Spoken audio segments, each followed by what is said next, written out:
Good morning my friends. मैं उम्मीद करती हूँ कि सब लोग ठीक ठाक होंगे। और ये वाला जो मेरा आज का टॉपिक है वो मैं बहुत टाइम से बनाने का सोच रही थी। ये टॉपिक बहुत ही इम्पोर्टेंट है और बहुत ही अंडरस्टैंडिंग करने वाला होता है। कुछ चीज़ें जो लाइफ में होता है बंदा बाद में रियलाइज़ करता है जब वो चीज़ें बहुत ख़राब हो जाती है। जैसे हम किसी लड़की के लिए लड़का ढूंढते हैं, हम बोलते हैं कि जैसे एक जो लड़की वाली फैमिलीज़ होती है उनको ये होता है कि वो हमारी लड़की को अच्छा खर्चा देगा, उसका ख्याल रखेगा, उसको ज़रूरत की चीज़ें हो मिलेगी क्या नहीं है। ये सवाल हमारे दिमाग में भी थे जब मेरी शादी थी और आपके दिमाग में भी होंगे।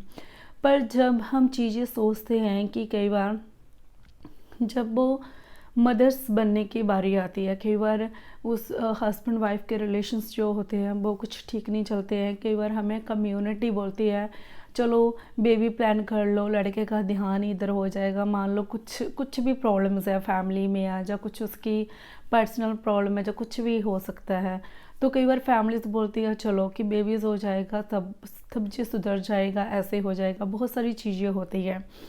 पर इस वीडियो में मैं ये बताना चाहती हूँ, मैंने बहुत सारे अपने फ्रेंड्स के भी साथ सुना है कि शादी से जब तक थे तब तक बहुत अच्छे थे, पर बाद में जो हमारे रिलेशन थे वो ख़राब हो गए। पर कई बार वाइफ ये ही अपने आप को समझने में खुद को पीड़ा देती रहती है कि क्या गलती हुई मेरे से, मैं सब कुछ अच्छा कर रही हूँ, मैं खाना बना रही हूँ, मैं जॉब बना रही हूँ, बच्चों को देख रही हूँ, घर में भी मैं फाइनेंशली भी हेल्प कर रही हूँ, मैं बच्चों को लेकर भी आ रही हूँ, स्कूल से जा भी रही हूँ, हस्बैंड का भी ख्याल रख रही हूँ, सब फैमिली को मैं अच्छे से कर रही हूँ, सब कर रही हूँ, पर फिर भी मेरे मेरे से क्यों बुरा हो रही है वो चीज़ें। तो बहुत सारी चीज़ें होती है। फिर बाद में बोल जाते हैं कि नहीं बच्चों के साथ बहुत अच्छा व्यवहार होता है। फिर जब पूछने से की बात आ रही है कि बच्चों के साथ कैसे चलते, बच्चों के साथ बहुत अच्छा चलता है, बच्चे से तो बहुत प्यार करते हैं। मतलब दो चीज़ें, हर चीज़ के एडवांटेज और डिसएडवांटेज होते हैं। जैसे इस वीडियो में ये बात करूँगी, जब एक हस्बैंड और वाइफ में जब उसमें थोड़ा वाइफ को इग्नोरेंस दिखाना स्टार्ट कर दे, जो हस्बैंड होते हैं, दोनों चीज़ों में हो सकता है, वाइफ भी कर सकती है पर हस्बैंड भी कर सकते हैं। पहले हम हस्बैंड वाली बात करते हैं। जैसे मान लो कि हस्बैंड आपको इग्नोरेंस करना दिखा दे, कोई घर में झगड़ा हो जाए तो कई बार वाइफ ये बोल दे कि मैंने तेरे लिए क्या नहीं किया, बच्चे बच्चे मैंने अपना ये सेक्रीफाइस किए लाइफ में, ये किए है, तो कई बार बोलती है कि मैं अपने बच्चे रख लूँगी, ऐसे करूँगी।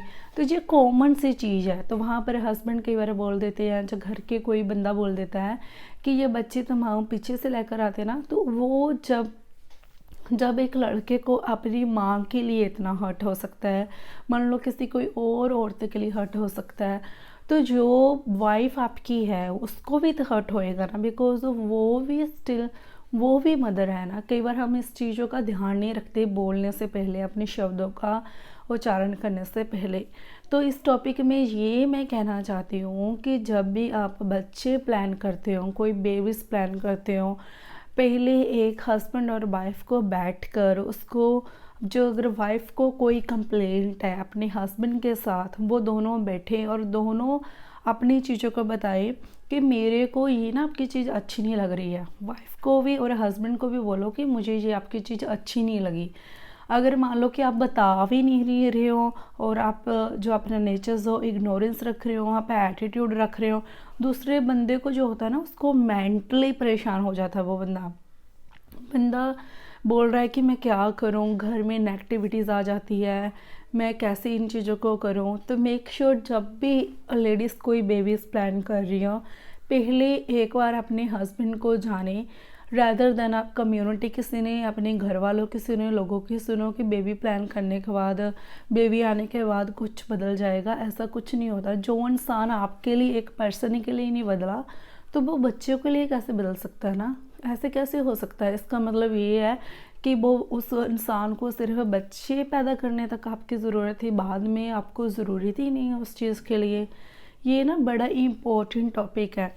कई बार हम बोल देते हैं वाइफ कि नहीं बच्चों का तो बहुत ध्यान रखते हैं, बच्चों के लिए बहुत होते हैं। इसका मतलब ये है कि जिसने जिसने बच्चे पैदा किए, जो आपकी वाइफ थी, जिसके लिए आप इतना उसके साथ आपने जो बंधन निभाने का वादा किया था, वो अभी आपको बच्चे तक था, वो सब फिनिश हो गया, जिसके बाद आपका प्यार नहीं रहा। नहीं जी, बहुत सारे ऐसे लोग होते हैं, बहुत सारे मैंने ऐसे लोग देखे हैं जो परपक एक दूसरे के बूढ़े होने साथ साथ भी वो हमेशा ये सोचते हैं कि बच्चे तो अपने अपने घरों में चले जाएंगे, पर हमारा जो साथ है ना एक दूसरे के लिए, वो हमेशा रहेगा। बहुत सारे अंडरस्टैंडिंग के लोग मैंने देखे हैं।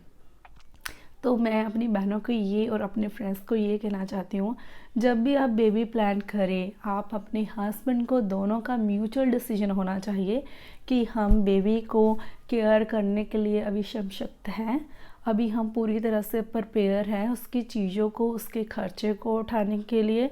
क्या हमारे में अगर कोई भी बात हो जाती है, उसके लिए हमारा बच्चे जो है वो सर्वाइव नहीं करने चाहिए, हमें एक अंडरस्टैंडिंग रखनी चाहिए। तो बेबी को तब भी ही प्लान करें जब आपको पता चलता है कि मेरा वाइफ जो हस्बैंड है वो मेरे लिए स्टैंडेबल नहीं है, वो उसके रंग बदलते हैं, मान लो जो कोई वाइफ है जो उसके बदलते हैं, जो कुछ भी होते हैं, कभी भी बेबी नहीं प्लान करें। हम कई बार बहुत इमोशनल हो जाते हैं, नहीं हो जाते हैं, अगर एक हो गया तो सेकंड बेबी को कभी और ना प्लान करें। इसके लिए आप तो सिचुएशन में डिफ़िकल्टी में होती है, खुद को तो आपने संभालना ही होता है, पर जो बच्चे की रिस्पॉन्सिबिलिटी है ना, वो ऐसा जीवन नहीं लेकर आया था, वो अच्छे ही जीवन लेकर आया था और अच्छा ही घर हर भगवान ने उसको दिया होता है। तो जब भी हमारे पेरेंट्स की जो हस्बैंड वाइफ है उसके म्यूचुअल अंडरस्टैंडिंग होना बहुत ज़रूरत है। अगर जो हस्बैंड आपके लिए रिस्पॉन्सिबल नहीं है, जो आपके लिए स्टैंडेबल नहीं है, मनी का स्टैंडेबल होना बहुत ज़रूरी नहीं है, जो इंसान आपके मान और सम्मान की रक्षा नहीं कर सकता, तो आप उनके साथ कैसे बेबी प्लान कर सकते हो। तो पहले ये चीज़ हमारे दिमाग में क्लियर होना चाहिए कि मेरे हस्बैंड कितने कैपेबल है, मेरी वाइफ कितनी कैपेबल है, कितनी रिस्पॉन्सिबल है और कितना रिस्पॉन्सिबल है। वो चीज़ों का ध्यान रखकर फिर हमें एक बेबी प्लान करना चाहिए, रैदर देन हम कम्युनिटी की बातें सुने। अपनी बॉन्ड प्यार से बढ़ती है, बच्चे से बॉन्ड तो बढ़ेगी बढ़ेगी अगर उसके पास होएगा। अगर मान लो कि बाद में पति जब पत्नी बच्चे को छोड़कर भाग गए, जो चले गए, कैसे होएगा फिर, एक दूसरे को होएगा, पर उस बच्चे का कोई कसूर नहीं है ना। तो हम ऐसे नहीं कह सकते कि उसको बच्चे के साथ प्यार है पर वाइफ के साथ उसका प्यार नहीं है। इसका मतलब वो आपको उसको बच्चे पैदा करने तक ही उसका सिर्फ उसको तक यूज़ कर रहे थे, जहाँ उसके तक ज़रूरत थी। दोनों को बैठकर दोनों को चीज़ें होनी चाहिए। ईगो एटीट्यूड कर कर आप अपनी तो लाइफ करेंगे ही करेंगे, तो आपके साथ बच्चे भी सीखेंगे कि मेरे डैड ऐसी थी, मेरी मॉम ऐसी थी। तो इन चीज़ों का ध्यान रखें। और मैं पहले ही बहुत सारी वीडियो में बता सकती हूँ कि जैसी चीज़ें अपने घर में आप जो उसके करते हैं, बच्चे भी ऐसे ही उसका रिएक्ट रिस्पॉन्स करते हैं। तो जब भी आप बेबी प्लान करते हो, हस्बैंड और वाइफ को बैठकर उसमें सोचना चाहिए कि हमारी अंडरस्टैंडिंग है, हमारी बॉन्डिंग है, हमारी एक दूसरे के प्रति सेल्फ रिस्पेक्ट है, चीज़ें हैं। ऐसा नहीं है कि कल को लड़ाई हो जाए और हस्बैंड सोचे कि नहीं अभी बच्चा है इसको ही दे दूँ, मैं अपनी लाइफ में भाग जाऊँ, इंजॉय करूँ, जो कुछ करूँ, और वाइफ भी ऐसा नहीं करना चाहिए। तो इसीलिए आपकी जो भी बेबी प्लान करते हो उसके लिए आपकी आज के समय में भी अंडरस्टैंडिंग होना बहुत ही ज़रूरत है। अगर दोनों काम कर रहे हैं, दोनों के डिसीजंस होने इक्वल है, अगर रैदर देन आप थर्ड पार्टी की सुनेंगे, जब थर्ड पार्टी की लड़ाइयाँ घर पर लेकर आएंगे।